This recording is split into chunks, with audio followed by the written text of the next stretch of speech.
Welcome to Decades of Horror, the 1970s. It is not heresy, and I will not recant.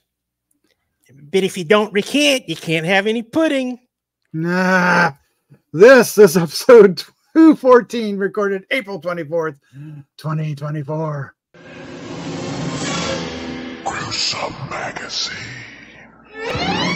All right, I am your host, Doc Rotten, and this podcast is about horror films released between 1970 and 1979. Each episode, my co-host Jeff Mohr and I will tackle another classic or not-so-classic film from this wondrous, groovy, gory, and influential decade. With me this week is my co-host, Jeff Mohr. Jeff, how are you doing, sir? I'm doing great. You do realize this is the second Daughters movie that we've done in a row. No, I didn't. Daughters cool. of Darkness and oh yeah, I didn't. Well, there's a theme that just naturally happens. Daughter of Dr. Jekyll, your turn is coming. All right, Daughter of Dr. Jekyll. Also joining us tonight is Bill Mulligan, writer, director, special effects guru, an all-around nice guy, and published author. Yay, round! Yay, yay, yay. Hey, how you guys doing? R-A-U-M. Easy to remember. Who do we appreciate? I didn't come up with a fancy title like To the Devil a Daughter, which, by the way, is a great title. It is. Yeah. It is a good title. Also joining in this week is comic artist and co-host of Decades of Horror, the classic era and 80s and 70s, of course, is the one and only Chad Hunt. Chad, how you doing? I'm good. I'm keeping the home fires burning. Take that however you want to take it. Okay. Fire them up. Fire them up. All right. Jeff, do you have, before we get into our review of To the Devil, a Daughter from a Hammer film from 1976, Jeff, do you have anything to say about Play Now Media? Yes. Gruesome Magazine and Decades of Horror are partnering with Play Now Media. And in fact, Decades of Horror, the 1970s, is on the Wicked Horror TV channel. As are classic era and Decades of Horror, the 1980s. Nice. They got lots of good movies there. Nice. Now, before we get into the synopsis and all this stuff on this particular film, I just want to take a quick moment to share that we are doing, as a Patreon exclusive, beginning in May of 2024, we are going to be covering Kolchak the Night Stalker, episode by episode, every 2 weeks. 20 episodes, so well into 2025. But the only way to catch these is to join the Patreon. So check out the links down below if something like that. Doc? It's as little as $2. Ooh. Ooh, well, I want my $2. Right. All right. CP recognizes that movie. All right, it has nothing to do with horror or 70s for that matter. But anyway, yes, looking forward to doing Kolchak the Night Stalker, which is, of course, very, very excited for that. Kind of ingrained in our Monster Kids hearts. Yeah. All right, but let's get into the film we're covering tonight. We are going to be talking about To the Devil, a Daughter. We're going to share our first experience with the film, and then we're going to get into a discussion about it. We'll talk about the cast and the effects and what's happening with Hammer at the moment. And then I believe we have some taglines, and we also have some feedback tonight, Jeff. We do. All right. So feedback as well. So let's just get going. We'll jump into the card and get things rocking here. But boom, To the Devil, a Daughter, 1976. Hammer Films. Just want to say it's coming up, and I wanted to say it right then. Directed by Peter Sykes. Written by Christopher Wicking. Screenplay. John Peacock, adaptation. Dennis Wheatley from the novel By. I love the way I said that. Gerald Vaughan-Hughes, additional material, uncredited. I like the way you said that. Cast includes Christopher Lee, Richard Widmark, Natasha Kinski, Dem Elliott, Honor Blackman, and Anthony Valentine. Of course, the production company is Hammer Films, along with Terra Filmkunst. That's a really scary name to say at the end. Yeah. Filming locations in London and Bavaria. The filming dates were September 1st to October 24th, 1975. The release date was, and feel free to click through the other images, Release dates were February 22nd, 1976 in the UK and July 30th, 1976 in the US. It's also known as Child of Satan. That's a video title. And the German title is, Jeff? Die Braut des Satans. The Bride of Satan, which is also a fairly interesting title, to be honest. Child of Satan, not so much. Bride of Satan, that works.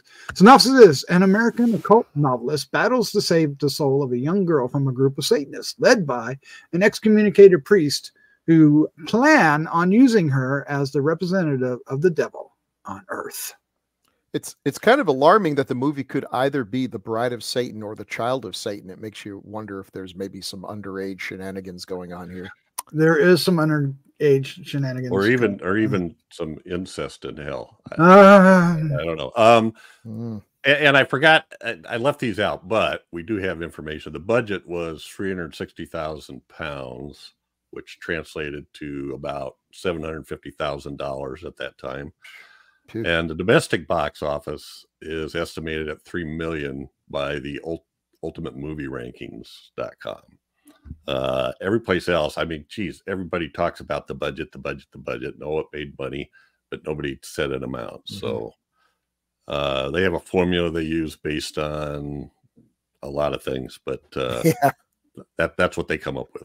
Some things never change. All right, I'm going to do something slightly out of order. Let's go ahead and do the taglines first, because I feel like I'm going to forget if I don't do them first. So, Jeff, take over. Take over?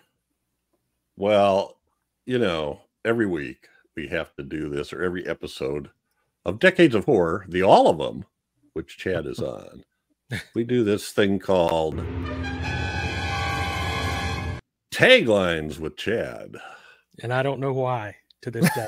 But he's stuck with it. Yeah. It is everybody's favorite section. Yeah, it is. You have got to be kidding me. Well, it's our favorite segment because it's scorable just a little bit. 75% of us think it's great. We get to watch you excel with your vocal. Three out of you guys just like to be suffered through reading all of them. All right. Which I still swear some of these are made up. You guys make them up beforehand. Oh, he's on to us. You'd think so, wouldn't you? There might be evidence. Such as this one. Warning! This motion picture contains the most shocking scenes this side of hell. Dun, dun, dun. Not entirely accurate. Yeah. When you wrote that one. Yeah. Okay.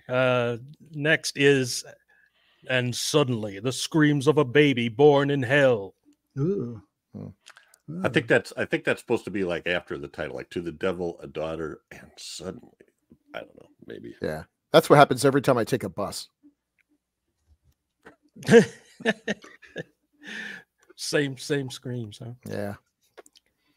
The evil power of black magic has fascinated millions of cinema goers. First, Rosemary's Baby, then The Exorcist, then The Smurfs, and now a motion picture that probes further into the mysteries of the occult than anyone has dared before. Name dropping. I heard name dropping. The devil's business. That's all I heard. A horror thriller of great quality. Wow. Okay. Wow. All right. Wow. Who did make that one up? I really no. did. That's the translation of the German one. Oh, well, those Germans. A horror film of great quality. The translation might be a little too literal, but go ahead. We asked 20 Walmart readers what they should think this quote should be. The classic occult thriller. Mm. That's from a VHS box. I dug deep for these. Dug deep. Thank you for that. It's Well, always a pleasure. Yeah. We appreciate it, Chad, and that's been Taglines with Chad. God, how There you handsome that go. guy is. Yeah. It's read by Chad. I don't He know does where it, so we don't have to. Yeah. knot is in your head. All right, let's find out when we first watched this film. What was our first impression? And does it hold up today? Or when did we last see it, David? I don't know. Just talk about it. You want me to go first since this was my pick? Yeah, that's Yes. tradition. Yes, please. All right. I get to introduce myself. Doc, you're up first. Okay, so this movie has always been what I consider the worst Hammer film. and I saw it back in the day. I think it might have been like on HBO or Cinemax. It was like in early 80s. And I just thought it was so bad when I watched it then. And I've always, just had that, it's not necessarily the final Hammer film, because they did the Lady Vanishes. The Lady Vanishes, but so it's definitely their last straight up horror film, until they resurrected in the 2000s with the Lady in White or something like that. I forget. Can't remember now. Lady in Black. Lady in Black. Yes. Thank you. And but I'm watching it again. So it's always had that stigma. Watching it again, I was surprised how well made and entertaining this movie actually is, until it falls apart at the end. And has a lot to do with a puppet. But at the same time, getting there was actually really enjoyable. And I guess separating 20 years, 30 years, maybe more, 40 years from when I first watched it, has allowed it to, get away from that shadow. And I found myself really enjoying this for some odd reason. And I'm going to pass this over to Bill Mulligan. Bill, when did you first see this, and what was your first impression, and does it hold up today? Well, here's the surprise. So I remember seeing this movie and not liking it. And as the years have gone on, and its reputation as being the last Hammer horror and the one that put the nail in the coffin, and it did so badly, they ran out of money, and all that was untrue, including the part about me having seen it, because I watched it again, and it turns out, no, I was watching it for the first time. I don't know what film it was that I thought was Devil a Daughter. Oh, interesting. So, but it was a long time ago, and the memory goes. So I'm watching him, and I realized very quickly on, none of this is registering in my head. I liked it. I was shocked how much I liked it from going in with a bad attitude and all its reputation, and it didn't lose money. It's Christopher Lee is having a gas. He is just he's having so much fun, and it's hard not to have fun with him. He totally commands the scene. Nastasia Kinski is beautiful and way too young. It's got a great cast. It's doing really well. It's got a great cast, although I think we'll talk. Widmark, I think, is a little miscast. Doesn't look like he wants to be there. But everything is going great, and this movie really would have been one of the best of the final Hammer films, right up until an absolute wet fart of an ending. That you just like, wait, did I blink? What happened? And we'll need to talk about that. So there'll be spoilers here, but trust me, we're not spoiling anything good when it comes to that ending. That was a catastrophe. But take that away, and that is a big thing. That's what you go home with.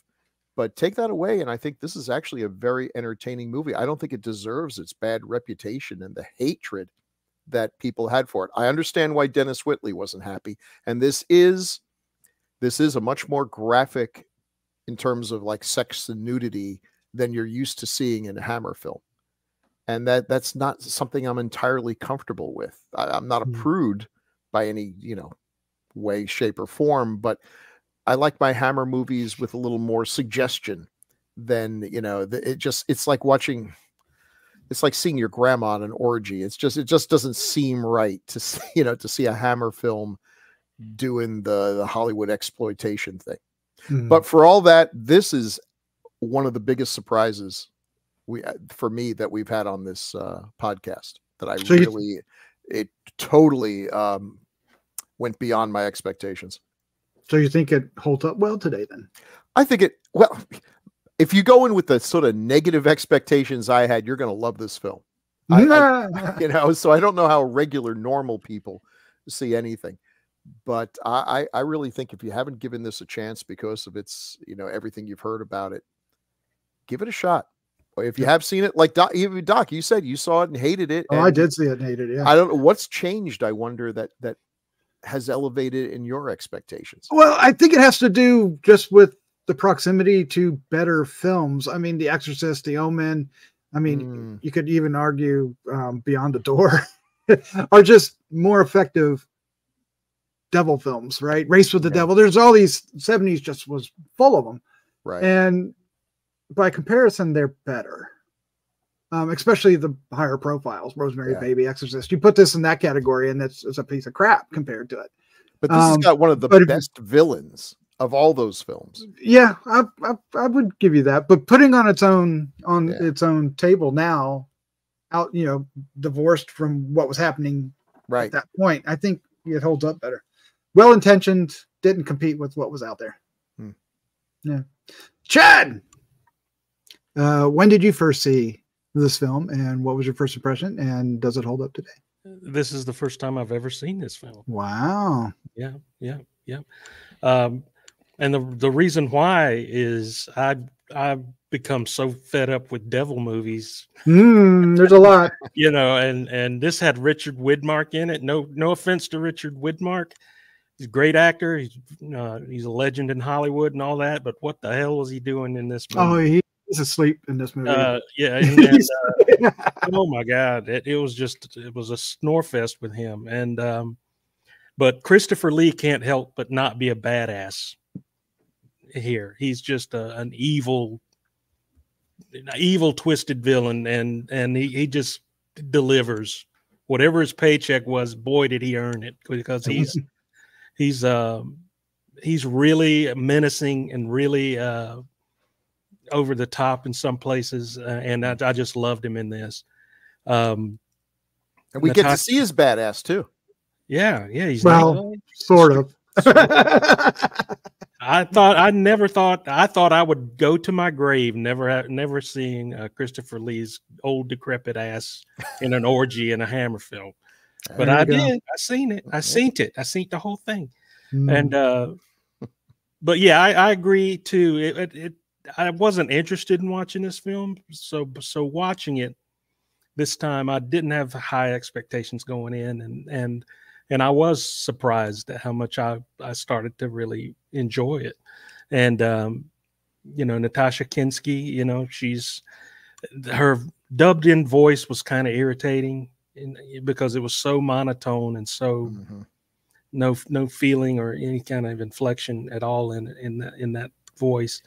Kind of threw me a little bit, but overall it's a good Hammer movie. You know, even if I was so sick of devil movies from the 70s, and you're right, there were a ton of them, and but this is one that I really did like. The ending did suck big time. Didn't like that. The big weapon he had was a rock. A rock. The rock, and you know, you just expected you really thought something really cool was going to happen at the end, and it really didn't. But that was about the only bad thing I could say about it. Otherwise, I really enjoyed it. I'll never watch it again, but I really enjoyed it. There you go. Is it just because of the devil stuff that you're not going to watch it again, or the film itself? A little bit of both. A little bit of both. Fair enough. Yeah. Before we get Jeff in here, I just want to reiterate what Bill was saying about the money. You know, we all think this movie bankrupted Hammer, right? That's kind of what the general consensus is. But it's actually, as you said, Bill, one of the most profitable films that they made in the 70s. I just think it was too little, too late, I guess. Yeah. But somebody out there knows a little bit more about the final days of Hammer in the 70s and can fill in the blanks there. And I'd like to hear that. So leave those comments down below if you would. If you know. Alistair, are you listening? There you go. Jeff Mohr. When did you first see this film? What was your first impression, and does it hold up today? This is the first time I've seen it. I never watched it because you always poo-pooed it so much. I always poo-pooed I was this like, one. why would I watch this till we have to? So, but I'm like the rest of you. I was pleasantly surprised. I'm going to argue with you. Don't be putting down Richard Widmark. He wasn't a happy camper to be there, but he had pretty good reason for that. Why? Well, we can get into that later. Okay. Just the general nature of the production. And we could also say, I think it's a misnomer to say this was Hammer's one of their most profitable films, because Hammer didn't make any money on it. They were so leveraged out that they didn't experience hardly any of the profits. So And in fact, half the money came from EMI and half the money came from this German company. So they didn't really even have any money to put into it, which is probably why. There you go. Anyway, the Kinski nude scene really bothers me, especially with what she said after the fact. So she basically said, I wish there would have been somebody there that was looking out for my benefit, because she was so young. She didn't feel like she could say anything and just went along with what they were doing. I'd be perfectly happy if they cut that out. It's like 5 seconds, 10 seconds, at least the nude part. Anyway, not even really necessary. So. Yeah. And I know Bill was going to spill the beans here, but that wasn't Christopher Lee's butt. But you know, that's what they want you to think. It was his double. The magic of cinema. Yep. Yeah. Who'd have thunk it? But you could see the G string. Oh, good. I didn't look that hard. Oh my god! Anyway. You need the Blu-ray and you need to slow it down over and over. So I like Which is exactly what Jeff did. No. You could just see it. It's just there. I like Richard trying to count hairs. I kind of wish it would have been Cliff Robertson. I think was one of the people they were hoping to get. I think he would have been. Yeah, better, he would have been fantastic. I like Richard Widmark in this. Because, and we'll talk about this a little bit later, how much passion Christopher Lee had for this movie. Also love the other acting is great actors in this. All around the Denham Elliott, the pair. Denham Elliott is actually really good in this. Honor Blackman and Anthony Valentine, the pair of people that were with this publisher, apparently they were really good. As was Denham Elliott. He's always awesome.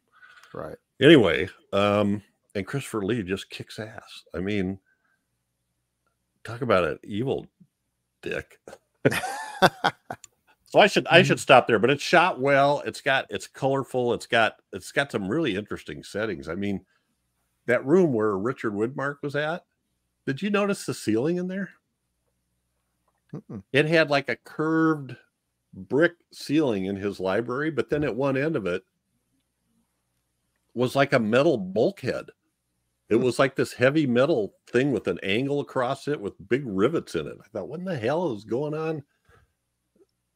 Thing was built to last. And that bridge, holy cow, that bridge was cool. Yeah, that was cool. Yeah, that was pretty cool. Never seen one like that. So anyway, I'll quit jabbering. The cross. I mean, there's just a lot of this is a disturbing film if you really look at it and think about it in terms of what they were saying. You know, blasted Satanists. Yeah. Oh man. So yeah, you were talking about. Let's go ahead and before we get into the posters and the cast and everything, you want to talk about Wheatley and maybe Wicking as well and their what they thought of the film, because you got here that Wicking, now he's the one who did the screenplay, right? Right. And he's done some stuff that we've covered. The second screenplay. What does that mean? Well, that means that somebody else wrote one first and they didn't like it, so then they had him do it. And then they had a guy on site that was rewriting it as they went. They were done. Richard Widmark was so pissed off because he says these guys don't know what's going on. You know, he didn't have pages or words or anything ahead of time. Anyway, and maybe he just didn't want to be there. But. Yeah, I think Christopher Wicking is involved with the Oblong Box, Scream and Scream Again, Cry of the Banshee, Murder of the Reward, Blood of the Mummy's Tomb, Demons in the Mind in this film, and then Lady Chatterley's Lover. Hey, there we go. There's a few that we've done. Have you guys done the Oblong Box yet? We have not. It's been a while since I saw that, but yeah, I mean, they're not my favorites, but they definitely are different. Right. Scream and Scream Again's nuts. Blood from the Mummy's Tomb is pretty cool. I didn't like Cry of the Banshee, but I don't think we like that one. Gordon Hessler and no budget. I mean, what are you gonna do? Oblong Box is interesting, but they're not stupid and simple. There's maybe they're a little too ambitious for what they had to work with, but I like his stuff. Right. But what he said about this film was it's an awful mess and there's no real focus to it. And he wanted to incorporate the DNA as part of the storyline, but the film's distributor EMI refused because they felt this would make the film too much like a science fiction movie rather than a horror movie. Okay. Yeah, you know, the movie, that's not going to put any more asses in seats. I mean, having some stuff about DNA, yeah, fine. That's not, if the movie has problems, it's not the lack of mention of DNA. Sometimes these you know, filmmakers, writers, or whatever, we get so fixated. I got this really cool idea and they wouldn't let me do it. It's like, yeah, okay, just tell a damn story.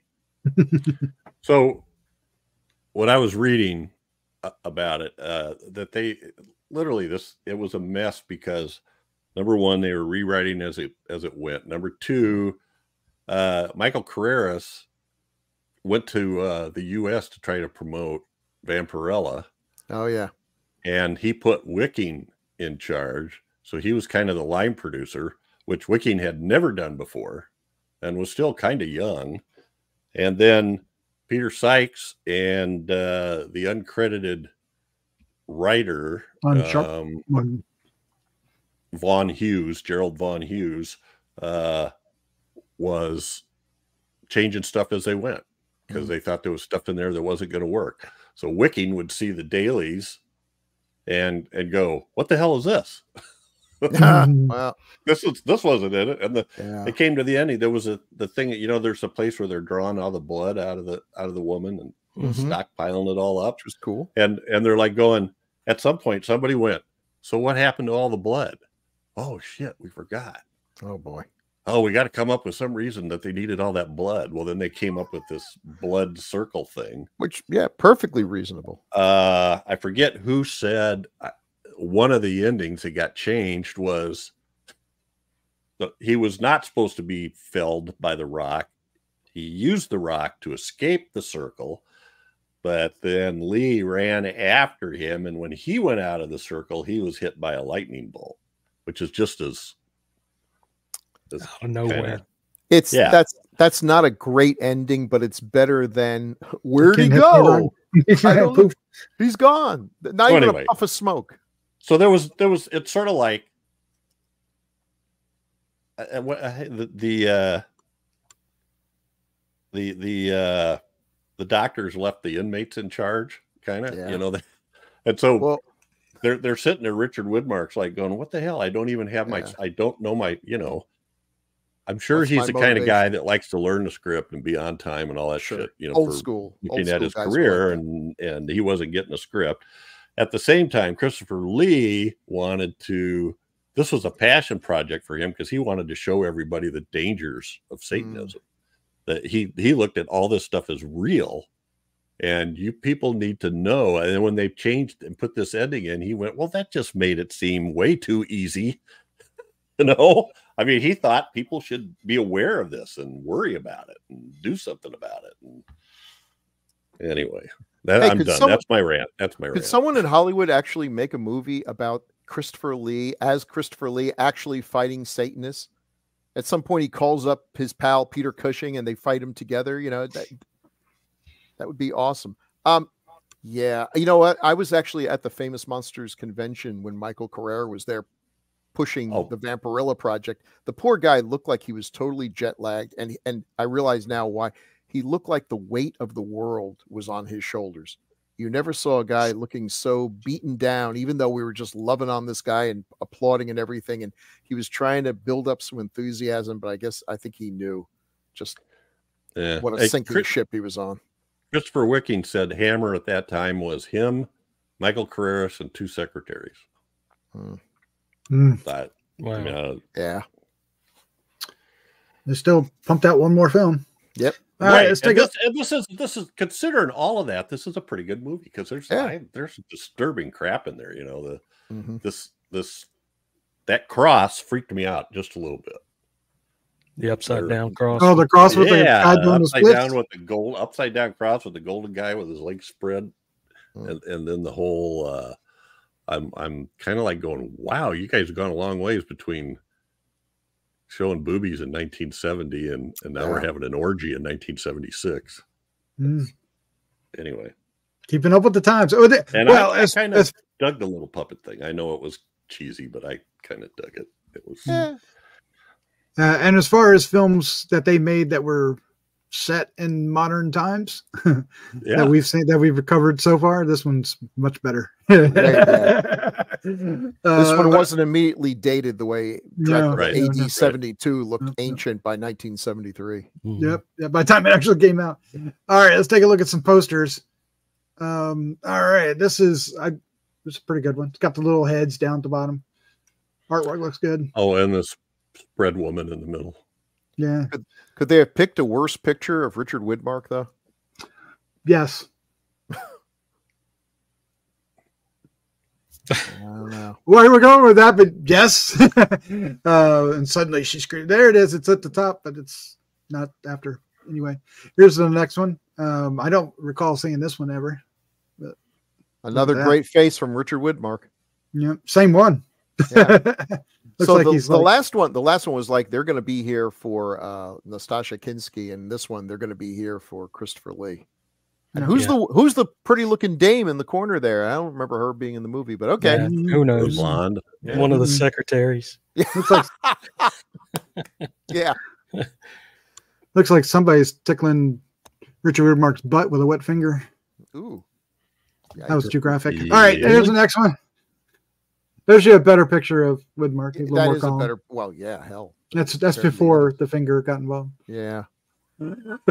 I think they're kind of going for the Exorcist audience here. Here we have a young girl, and bad things are going to happen to her.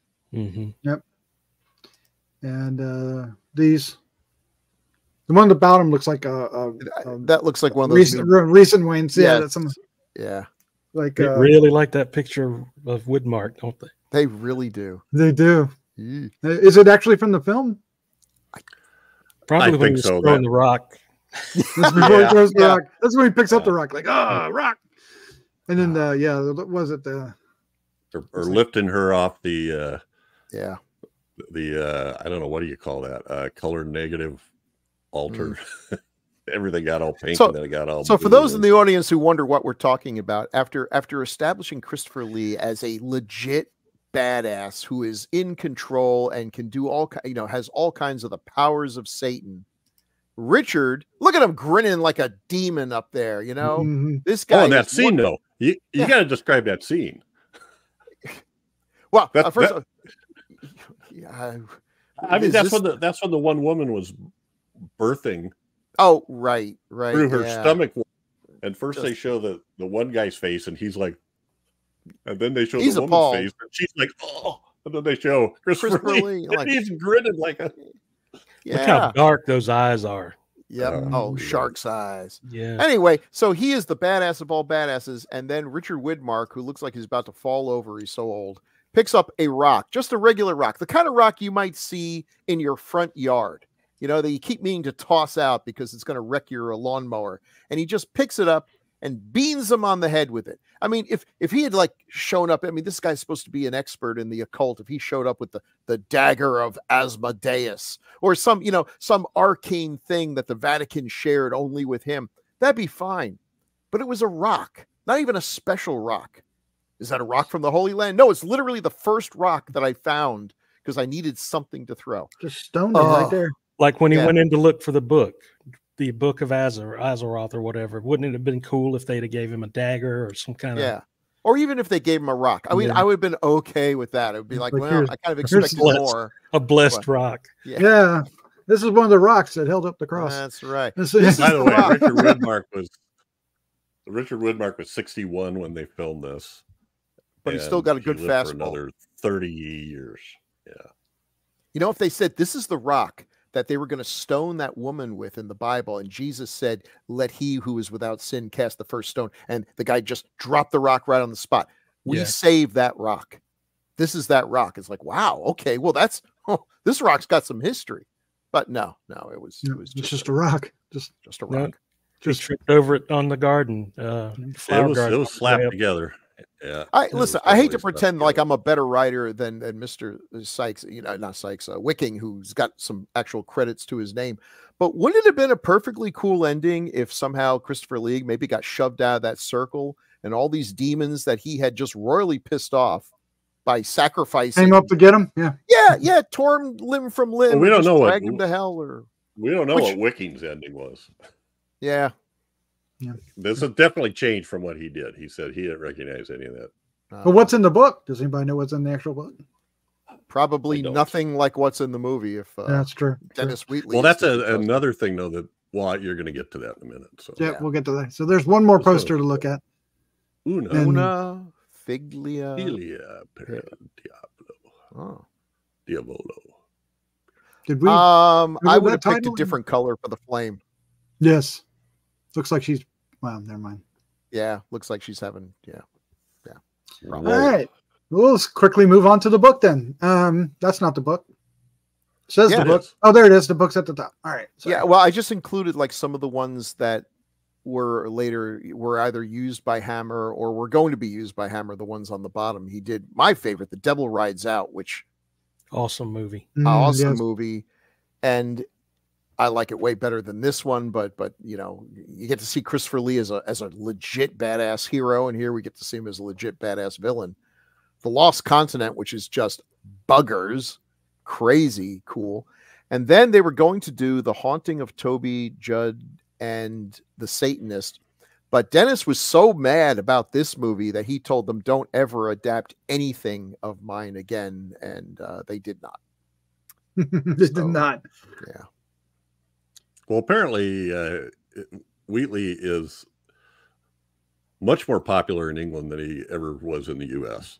Yeah, that there was something about the stuff that he wrote, and I find it interesting that they over and over again I saw his stuff referred to as his so many black magic novels, 8 or 11 or whatever it was. Whereas in the U.S. they never would have called them the black magic novels. I think they would have been a cult or something like that. But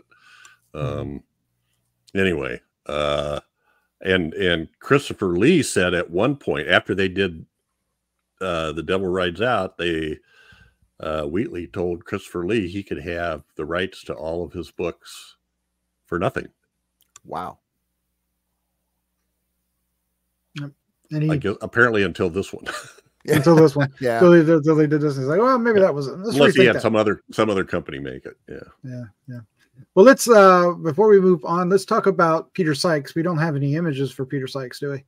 No, I didn't really find a whole lot about him. He did 3 other horror films in the 70s, 71, 72, and 73.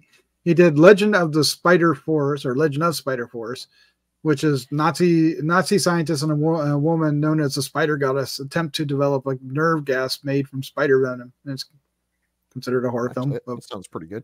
Yeah. And then Demons of the Mind. Patrick McGee's in this one. Shane Bryant. Physician discovers that 2 children are being kept virtually imprisoned in their house by their father. He investigates and discovers a web of sex, incest, and satanic possession. Demons of the Mind. And then The House in Nightmare Park, which is a horror comedy with Ray Milland and Frankie Howard. A riot of spooky laughs, it says, is in 1907. An actor is invited to perform in an isolated country house and becomes involved in mysterious and dangerous events, which is a whole dark house film. I don't know if any of these 3 films are high on people's list of films that they remember from the 70s. Demons of the Mind is the only one that I'm familiar with. The only reason I know the other 2 is because of this, but. You were saying, Bill? No, I was going to say I'd never even heard of the other 2. Mm-hmm. I don't know how available they might be. I've heard of Demon of the Mind. I haven't seen it, but yeah. That other one actually sounds kind of interesting. He was so let's fine. talk about how was his direction, Bill? So I thought it was fine. There is the weird thing, and maybe this is a troubled production and edits and stuff. Occasionally, in the version I saw, a scene would end with like a really fast fade out, and then all of a sudden we're somewhere else. So there's a lot of these strange transitions, and then here's today we'd call it a drone shot. Here's another shot of someplace. There's a lot of moving around from one place to another, or the telephone rings. There's just a lot of that. It's busy. The plot could have been a little more focused. Well, that's the problem, right? The flag. Yeah. And I think that might have been a big part of it. Yeah. Very And good. there were parts I wasn't sure about. Like, they put a lot of importance into this necklace, this cheap little necklace, the pact or whatever they called it. And I was never super clear on what would happen if he didn't get that necklace, and what happened once he did, and what was its purpose. And where did it happen? So he survived, or did he die? I guess. Yeah. It felt like somehow he transferred the curse of it onto the other guy. That was Widmark. Yeah, I figured that Christopher Lee's powers or something was going into the Honor Blackman's boyfriend, because he started talking like Denham Elliott did in the book signing. Have any more pictures? Can I see some more pictures? All right. Well, let's just take a quick look at some more Christopher Lee pictures. We've already shown these, but they just show. Yeah, the camera loves him in this film. The middle shot maybe not so much, but the top shot and the bottom shot definitely. Yeah. But that's another one of those. I mean, what they do to women in this cult is insane. That was that's apparently Nastasha Kinski as a baby, right? That's been ripped out of her mother, I guess. I don't know if they did the same thing to her as they did to the other one, who they strapped her legs together and forced her to have birth. But yeah, that was lots of bloody thighs and linens. Yeah. Hey, you want to hear a fun trivia fact? They actually wanted Klaus Kinski to play the Christopher Lee role. That's right. Klaus Kinski would have had a scene where he's raping his own daughter. I think he would have been into it too. Oh, you know it. Thank God we dodged that. Well, you did say. Go ahead. He did. I was going to say he did say it was okay for her to do the nude scene, and he also said that he did want to do it because he thought he'd be too drunk to be on the set. So yeah, that's the only thing holding him back. Yep. He said he asked him how long it was, and they said it'd probably be about a 6-week shoot. And he goes, "Yeah, that's too long. It's too long. It's too long." Well, part of the reason that she got in was this German company. The German company said we got to put some German, so then she got into it. So. Well, didn't it make her famous? This movie, or was she already famous? And I think what made her famous is after this, she had an affair with Roman Polanski. Is there any human on Earth who had less of a break than Nastasha Kinski? Did she do the in tests? Did she do the nude Satan? The nude scene, the nude shot with the snake wrapped around her. Is that her? Yes. Okay. Yes. Because that was about the same time too, right? And all of that was when she was underage. Well, I don't know. Was she underage for the snake photo? Because I remember seeing that around the time of Cat People. Was she in Cat People too? Oh, yeah. She was awesome. She was. We'll get there. We'll get there. We're kind of getting ahead of ourselves. Well, why don't we do that now? Let's talk about Natasha Kinski. Point. She's so pretty. She's so innocent. Yeah, the bad dubbing isn't great, but she has a presence there. How can someone so beautiful have a father that is so completely ugly? Isn't it interesting how that happens? I mean, okay, I'll just throw out another name, Liv Tyler. All right, not a good looking man. All right, but of course, I bet her mom was a supermodel. I'll bet her mom was absolutely ravishingly gorgeous because Klaus Kinski had a lot of good looking women that he was horrible to. So she was the movie she made for Polanski was Tess. Yeah, that was 79. So that was 3 years later. The movie she made for Polanski was Tess, which I think that is what really launched her. But 17, right? Cat People, yeah. I thought sure you were going to say, Bill, before, how many man has had more 18 or younger affairs than Roman Polanski? But if there was such a man, it would be Klaus Kinski. I mean, unfortunately, two of the most important men in her life are currently, well, no, one of them's in hell and one of them will be there soon. That's right. That's my judgment, and I'll stand by it. Yeah. Keep those cards and letters coming in. How dare you? Okay, whatever. Yikes. Yikes. All right. Well, you were saying some of her other films, right? So, like you said, Tess, Cat People, which I forgot she was in, but yeah, of course she was in that. And she's great in that. Paris, Texas, too, I think was a. Yep. Mm-hmm. And then she kind of got out of the business, it seems. She's been doing something every year, but not necessarily stateside. Although, you know, well, yeah, there's a big gap from like 2013 to 2022 where she's not doing anything. Oh yeah, well that's and you know that's fine. This is someone who had I'd say a tough start in the business, and hope she's happy because I've always liked her. I've always thought she was. I mean, obviously she's very beautiful, and just had a real presence to her. But then when you look into the history and everything, I've actually got Klaus Kinski's autobiography. It came out, and if you didn't buy it real fast, you lost your chance because they yanked it off the market at some point. Oh my God. It's horrifying. It is a terrifying glimpse into a lunatic's mind. And this is him describing things, and you're like, well, you know, if the person you're describing is accurate, you should be in so many jails right now. So many jails. Oh my God. Well, can you imagine Olivia Newton-John in this role? Because she was originally offered the role of Catherine, but refused because she didn't want to do a nude scene. Good for her. Wow. Yeah. That wouldn't have worked. No. She was old enough to say no. Yeah. Smart enough, maybe. Yep. Other directors were Ken Russell, which would have been interesting, Nicola Rogue, Mike Hodges. All of those would have been interested. I'll tell you, yeah, Rogue or Ken Russell would have taken this up a notch. Mm-hmm. To a whole new level. That's kind of a loss, actually, when you think about it. I enjoyed this movie, but a Ken Russell version, yeah, and I can see why they didn't, because they probably the pay wasn't that great, right, especially for 6 weeks of time. And they would have probably made it. To be honest, they would probably have doubled or tripled it. Well, they probably, it would have been 12, 36 weeks and all kinds of different things because, they have reps.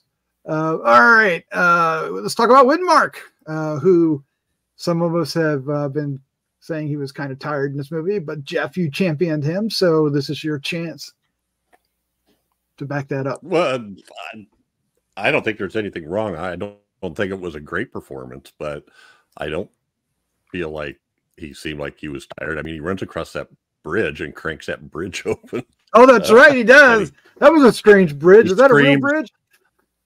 Well, obviously, I think it was a real one. I just have always been a Richard Widmark fan, and I go clear back to the first one. I'm gonna feel bad about this, but I can't think of the title of it, but he plays an absolute lunatic in this noir. I know. Kiss of Death. Kiss of Death. Yeah. Oh my God. That's his first movie. And, he's a giggling, cackling thug that pushes a woman in a wheelchair down a long stairs on the still shore. Shocking. What year was that? Before early 40s? 47. Yeah. 47. Shocking scene. And his performance, it reminds you, it's like, what if Frank Gorshin's Riddler was a real sociopath? Yes. He's got this giggle. It's a great performance. Really, I remember really good. that. And then on through, he did a lot of film noir stuff. There was Night in the City and Panic in the Streets. Anyway, so I've always liked him. And then he moved into a lot of westerns. Mm-hmm. So he did some 70s movies that we'll probably cover at some that's point. about all. And he really was only 61 here, and he lives to 2008, so he makes it to about 90 or so. Yeah. He also did in the 70s. He did Roller Coaster. He also did Coma, which both are opportunities to cover here. And Swarm. You stole my thunder. Let me finish my sentence, will you? There's a lag. All right. There's a lag. All right, fine. I was going to say Chad's favorite film, The Swarm, but you had to jump in. But which we are going to cover sometime, Chad. I know that you put it up there once and we shot it down. That's okay. It'll come back. Just remember, Chad, You're going to have to Talking to say the taglines for the swarm. Yes, all of I them. could see the first one. Bzzz. But you be terrified. Mhm. yeah. But you want to say he's got bad roles. You watch Roller Coaster and Swarm. Yeah. He's much better in this. All right, the rest of the cast. That's Honor Blackman at the top. Yes. Mm-hmm. And Yes. Pussy Galore. Pussy Galore. From And James Bond. Marcus I had forgotten she did 40 some episodes of the Avengers. That's right. That's right. Everyone remembers Diana Rigg, but Honor was also a good character in that. And of course, Denham Elliott, he's great in everything. And then we got the bloody hamster at the bottom there. Yeah, okay, that's not a bloody hamster. It's supposed to be the child, right? That came out of the girl that I guess. Lobster Boy lives. Yeah. But it looked Some representative of the devil that she then shoves back inside. Yeah. Yeah, that was unpleasant. climbs into new womb. Yeah. For what? Yikes. Huh? Yikes. Yeah. But we don't know, right? We never really find out what all No. happens with that. We don't know. We don't know. Just- We don't know at the end. Okay, so we don't know what happened to Denham Elliott. Christopher Lee just seems to have gone poof. Poof. The And- devil maybe inside Nastasha Kinski, and maybe a couple of drops of blood got on her. So maybe what was Did they supposed to end it? happen Yes, she does. She is does pretty have ambiguous. It does kind of indicate a that they got it. snide grin at the end. Yeah. So the music they played would Yeah, minor key. do that impression. Well, they're trying to do the omen thing, where the kid turns around Right. and smiles, but it's not anywhere near effective as that. Hoping for a sequel that never happened. That's the other thing I don't really like about devil movies is sometimes they'll go out of their way to say that it's not the devil, and they'll make up these names for him, like Astaroth, which is probably a real Oh, it is. name, No, but it's not. Yeah, it not, is. not the devil. The devil, you know what I mean? It's not Yeah. Satan. And That's Well, even I now, how like they Late Night with the Devil does the same thing, which is a devil Yeah. movie that's really good. Come out this Yeah, year. I enjoyed it. Sorry. so well, no, that's okay. They did a weird thing at the beginning. So at the very beginning, he's being excommunicated, and he says that line, "I won't recant." But yet, then we keep seeing him as a priest. Mhm. Well, his church is no longer a Christian church, and he talks about they both of them are our Lord, and so you kind of are led to believe this is still something to do with Christianity, but then at some point he changes to I think it's Nastasha Kinski that shouts out our Lord Astaroth. Anyway, it's I mean, you knew it was Satanism, but yet I was a little confused there at the beginning until I saw the cross in his church, and I'm like, whoa, okay. Well, that kind of makes sense. A lot of these names, like Astaroth and Asmodeus and these others, these are high-ranking figures in the pantheon of hell. And this is not in the Bible. This is in the Apocrypha or other texts and everything. It's very interesting. Researching, like looking for a name for a demon when you're writing a book about demons. Boy, most of them are pretty silly. I got all the way down to the R's before I found one that wasn't overused and that didn't sound horrible. But yeah, these demons are more likely to be interacting with humans in these stories than Satan would. He's a busy man, he's got governments to run and things. But these high level demons, they're probably what we actually think of when we think of the devil. The aspects of hell that would come down and tempt humans and everything. I mean, look, if Satan knocks on the door and wants to buy your soul, you got to take that as a real compliment. So like the devil's version of Michael Landon. Yeah, right, yeah. Exactly. He's the ones who are going to. Pazuzu is kind of like mid-level management. Can still do a lot of damage though. Pazuzu, baby. Pazuzu. So I guess I didn't realize the one character, Michael, is it Good Life? It's got 2 F's, so I'm not exactly sure how to pronounce it. Goodliff. Goodliff. He was kind of interesting. He was a prisoner of war in World War II, and wrote and put on a bunch of plays while he was a captive, with the other captives. But he also committed suicide shortly after this movie was released. I'll bet he and Christopher Lee had a lot of cool stuff to talk about. Probably studied acting at the Shakespeare Theater. So he was in Peeping Tom and A Night to Remember. He was in some pretty good movies. The Gorgon, Man with the Golden Gun. Willy Wonka and the Chocolate Factory. Yeah, this guy was in a lot of good stuff. What? Yeah. Willy Wonka. Who was in Willy Wonka? Mr. TV. Okay. Anyway. 131 credits. Dang. Yeah. Not to mention all the plays they probably did, in stage acting. All right. Well, what else do we want to say about this film or the people behind the camera or in front of it? Or any of the rumors and other things that are little nuts? Well, the house where they were at, that big white house set back, that's the same house that was used in The Devil Rides Out for the Satanists. Looks familiar. Thought so, yeah. Anyway.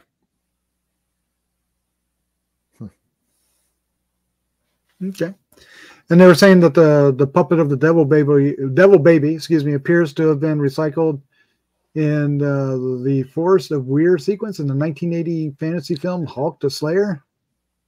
Oh, I couldn't tell you anything about that. I don't know if I've seen the movie Hawk the Slayer. I've seen Hawk the Slayer, and it looks like one of those movies where they just rummaged around a back lot and took whatever props they could find, including socks and underwear. Oh my goodness! So the guy that played Christopher Lee, I think his name was Eddie Powell. Is that in the nude scene that we see his butt? He's also the guy on the fire gag. Okay. According to some sources, that is the very first complete man on fire stunt ever filmed in the UK. It was pretty good. It was. And it was smart the way he covered up his face, because that's usually what gives these things away. They've got that burn mask thing on to protect them, as of course they should. Those scenes always terrify me because, at least back in those days before CGI and stuff, it's literally a guy set on fire. Yeah. And when the gel or the protective wraps or whatever you have, when they stop working, it's not like, ooh, it's starting to get warm. It's like you go from I'm not being burned to I've just been burned. Yep. Get the fire extinguishers on, because it keeps burning even after. Yeah, it's awful. That's they do a couple steps, do a little of this, and then drop to the floor, and all the people come running in. Yeah. You get what you can on camera. Yeah. It's a good shot though. It's actually, I remember that shot, probably one of the more memorable shots in the film when I saw it back in the day, except for Natasha Kinski, but I didn't know how old she was at that time. Now it feels kind of icky. Yeah. Well, now it does feel icky, but well, I saw something too that said that Lee and Widmark could only be in the same place at the same time for a week, according to their schedule. So, and they didn't have a lot of scenes together. Just that last little bit. Yeah. Well, on the phone call. I like the phone call. That was pretty crazy. That rope thing. There should have been more of that to show his powers. Yeah, that was pretty cool and pretty effective, although it didn't work. Just didn't. I think Denham Elliott would have thought there was a snake on his hand, regardless if Christopher Lee. He was pretty squirrely, wasn't he? Yeah. Another snake. He had gotten pretty squirrely. Yeah. Well, Les Bowie was a special effects guy that did the puppet, and he actually was part of the crew that won an Oscar for Superman. Oh. There you go. Got better. Listen, the puppet's not great, But compare it to other, compare it to the puppets in the Asphyx. It's a masterpiece compared to that mess. Yeah. Well, there's always, if you've got a creature, it doesn't look all that great and everything. Lighting would help you out a great deal. Not showing it in bright light. Not showing it in bright daylight like we did here. And of course, when they tried to make it move, you could just obviously see that there's a hand in there pushing things around. Yeah. It's a little obvious, like, oh Pretty my obvious. God, that's horrible. That's horrible. All right. Well, there you go. That's our review and take on To the Devil, a Daughter, a film you probably thought we weren't going to cover. But you know what? I've been holding this one in my pocket for the right time to do, because I won Bill to see this movie. And now I'm glad I did. I'm glad you did. I'm glad you did. I enjoyed the last Hammer horror movie, not the last Hammer movie. Right. They did the original Hammer. Yeah. The last one they did that made any money, because the lady vanishes. The only thing that vanished was all the money they put into that one. That was, I think, you talk about how these people were paying this and Hammer wasn't really doing much. That's kind of where they were at this point. Every project was potentially the last project. Well, because they did they did a TV show in the 80s. And that was it. So they took this whole treatment like to EMI and got EMI to say they wanted EMI to finance it. EMI said, well, we'll pay half of it. So then they had to go find somebody else to pay the other half, which is why they finally came up with the German company after apparently about a year, because the shooting schedule was postponed about a year. Anyway, and that's what sank them, is that eventually people realize, wait, what exactly is it you guys are doing? It's like, we're giving you the Hammer name. And that's about all they were bringing, was just the fact that they knew how to make movies and everything, but everyone else had to finance it. And at this point, there were no guarantees that these were going to make money. At the same time, Hammer was actually trying to get some big budget. Vampirella and Nessie were going to be really large budget for a Hammer film. So, everything that could go wrong was going wrong. They didn't have any resources of their own, and they were trying to get more than they ever could have gotten. What's the pterodactyl movie what's that? Oh, Zeppelin versus Pterodactyls. Oh, you're just making me sad now that movie didn't get made. Was that going to be a Harryhausen film, or what was it going to be? Was that going to be Harryhausen or what? Probably David Allen, who's a very good stop motion animator. So did you ever hear anything about the Vampirella script? Because I saw something that said it was absolutely horrendous. It wasn't good. I've read it. It wasn't good. Oh, did you? You've read it? Oh my gosh. At least I read what I believe to be, there's so much deception out there. The people have scripts that they claim or this, but it looked like they were trying to go for kind of like the Avengers, not the Marvel Avengers, the British Avengers, the Diana Rigg kind of thing. Right. And that's tough to pull off, where it's a little bit campy. I didn't feel like it would work, but who knows? Maybe it would have. I don't know. It's a tough premise to translate. It barely works in the comics. It only works because of teenage boys. Yeah. To be honest with you. I was one. Yeah. There's many a Vampirella magazine sitting around here somewhere. It was kind of like Man from U.N.C.L.E. crossed with the girl from U.N.C.L.E. and with some kind of a vampire. Peter Cushing was going to be Pendragon. That would have been awesome. They had elements that would have been cool, but it's one of those things when you're reading the script, you're like, well, I hope to God this is going to come together in the filmmaking, that you're going to bring more, because what you're reading just doesn't seem to work. Yeah, but you want what you're reading to work. Yeah. All right. Well, again, check it out. Let us know what you think about this. It's I think I watched mine on Peacock. Is that right? Peacock? You watched it on Pluto. Pluto? I think it's on Pluto. I saw it on Pluto too. I think that's where I saw it. Okay. Pretty good copy. This is the copy I saw. Yeah. No, it wasn't bad. All right. Again, we before we get to our feedback, we want to or you could get the Scream Factory Blu-ray. I'm just saying. Like Jeff did. Right. Before we get to feedback, I want to just encourage you to head over to Patreon, and especially if you want to catch our Kolchak Night Stalker episodes starting in May, which I'm very excited about doing. And you get the Decades of Horror early too. Yes. All right. Feedback, Jeff. What do we have? We have feedback. Yeah. And some of these go back a little bit. So the first one is episode 169, Star Crash. So who wants to take that one? I think Chad wants to read this one from Jose. Really? You really think that I do want to take that? I do. Okay. Jose says about Star Crash, this really is a dumb one. Nah. And a cash grab, but it's fun. It's a bizarre experience for sure. And every time I see Gortner in a film, ooh, Marjo Gortner, I hate you to this day. I feel as though I've entered some weird pocket dimension. Spinell is just great, and Bill's comment about all the actors are acting as though they are in different films is spot on. The older Blu-ray has some pretty bad encoding compression issues that probably look like special effects errors to most viewers, or let's say more special effects. Oh my goodness. Thank you, Jose.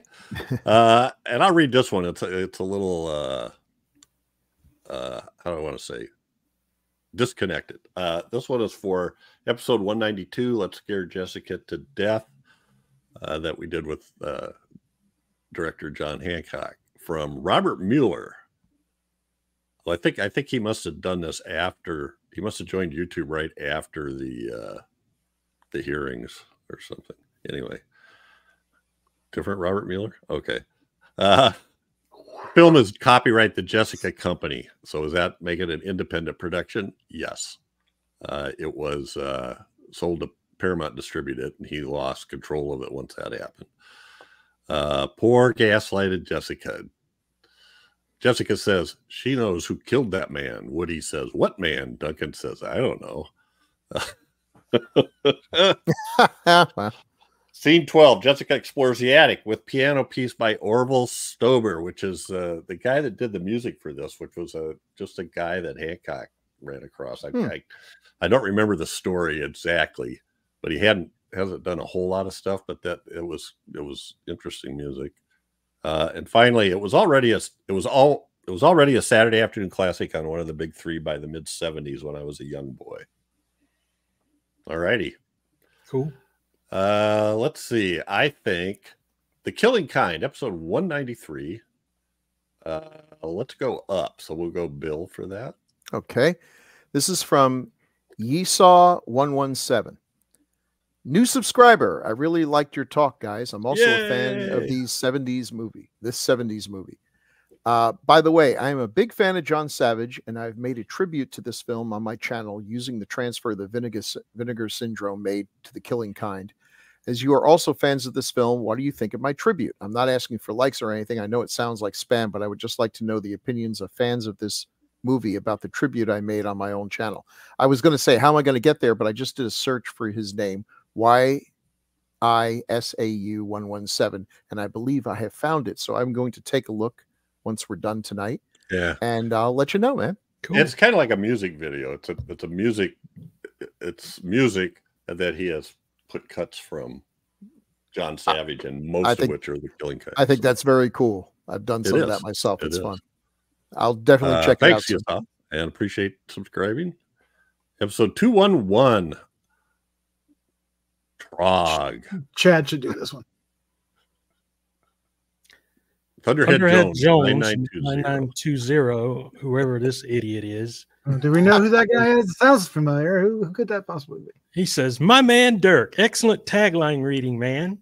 Oh, he did do an excellent job on the tag. He did. We should get him back here to do it all the time, right? Yeah, but we don't need Thunderhead Jones to tell us that. Well, take a hike, pal.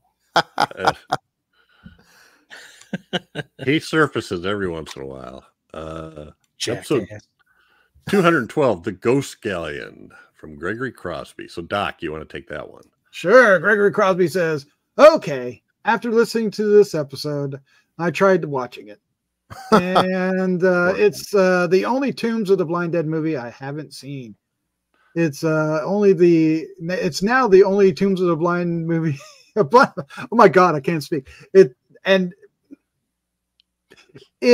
now the only Tomb of the Blind Dead movie I haven't seen all the way through. Oh my God. God. Right.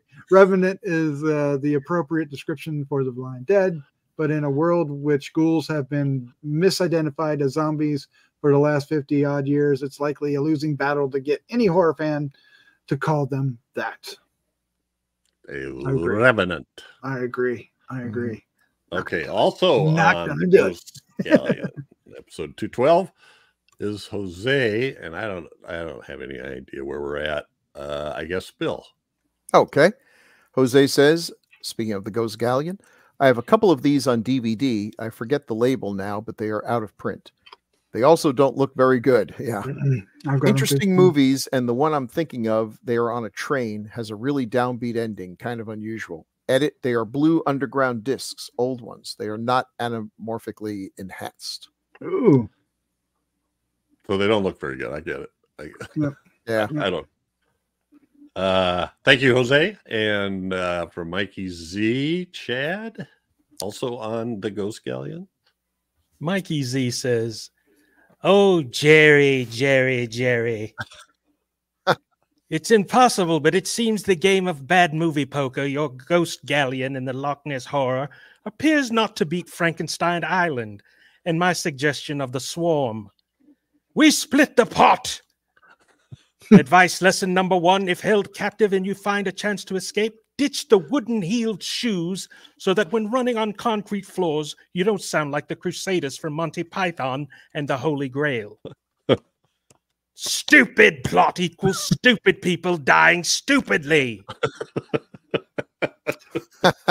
If you can't outrun them, you deserve it." That's the best. I'm gonna get a sound bite of that. Stupid. We're just gonna put it at the end of every show. Stupid plot equals stupid people dying. Oh my god. And well, you might as well just go on there because another comment from Thunderhead Jones. Who is this asshole? Yeah. Okay. Thunderhead Jones says, like any of us give a crap. I saw that hand, Yeah. Jerry. We do. With a does that mean? one-fingered emoji. Yeah. Well, Jerry. Is that the finger? Jerry did a crawling hand across the screen. Jerry did. Yeah. Oh, see, I thought that was a thumbs up. I'm such an elf. No, I don't get any of not, this. Not a thumbs up. It is a finger up, but not a thumb. It is a birdie. Yeah. Next, you're All going right. to tell me the chocolate fudge one is actually poop. So, yeah. Hmm. LOL means lots of laughs. Yeah. Episode 214, which just went live today. Wow, Daughters of today. Darkness. Look at all this stuff for today. Holy crap. Yeah. From Jose. Doc, you up for that? I am. Jose says, the black hole would be fun. It's a guilty pleasure. Yeah, that's about what it is. Science is not its forte, and it's a science fiction film. I was the one who mentioned the dubbing slip up during the dinner scene after Reinhardt tells them not to go snooping around the ship again. Perkins says, sure. And then Ernest Bergnine says, sure. In the same loop Perkins just spoke. Yeah, that came up somehow. I don't remember. Was it we were talking about dubbing maybe? Sure. Either that or our listeners are having conversations in the comments that run over episodes, I think. And this one from Phil Patty about Daughters of Darkness, a very dark and elegantly decadent film based somewhat on the Countess Elizabeth Bathory. Elegantly decadent. I like that. I did. Dark and elegantly I like decadent. that too. So thank you. That's how sir. I like my That was chocolate. on the Gruesome Magazine Facebook page. And finally, Mikey Z. Where are we at? Who's up next? I think Bill probably. Okay.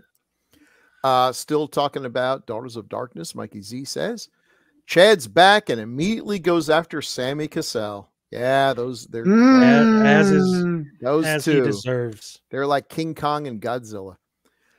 Gregory, you nailed it with the hunger comparison. Tony Scott was definitely influenced by this one.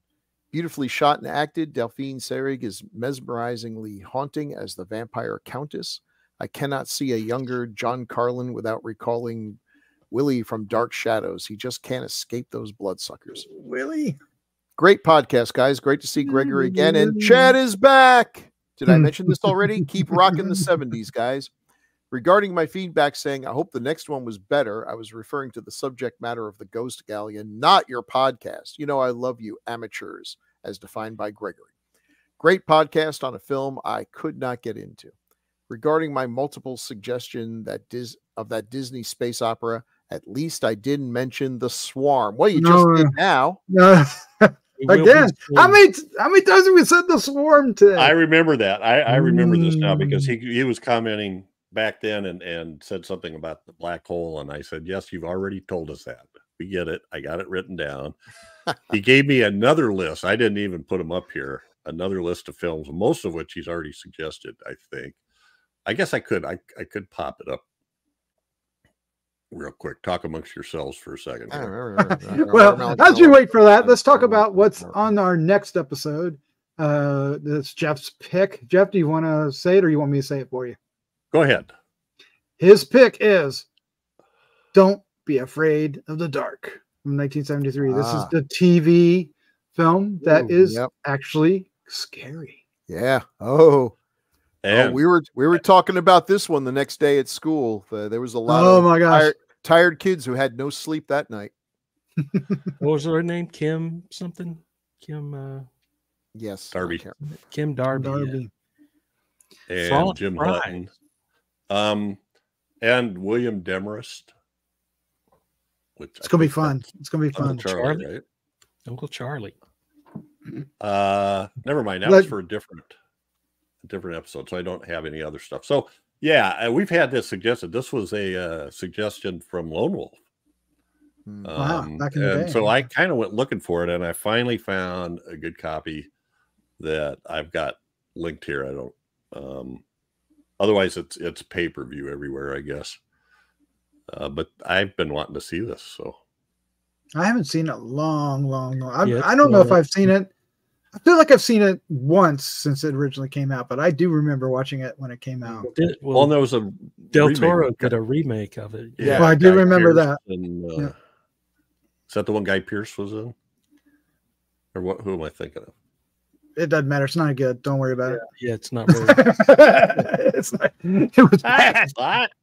All right. So that's what we're doing next. Yes. Yeah, that's Yippee-ki-yay. All right. Feedback. We love feedback. Please, folks. We dig absolutely. Absolutely. And with that, we're out of here. Jeff, Bill, Chad, thank you for joining me. As always, a lot of fun. Yeah. My pleasure. Thank you. All right. Let's say goodnight. Good night.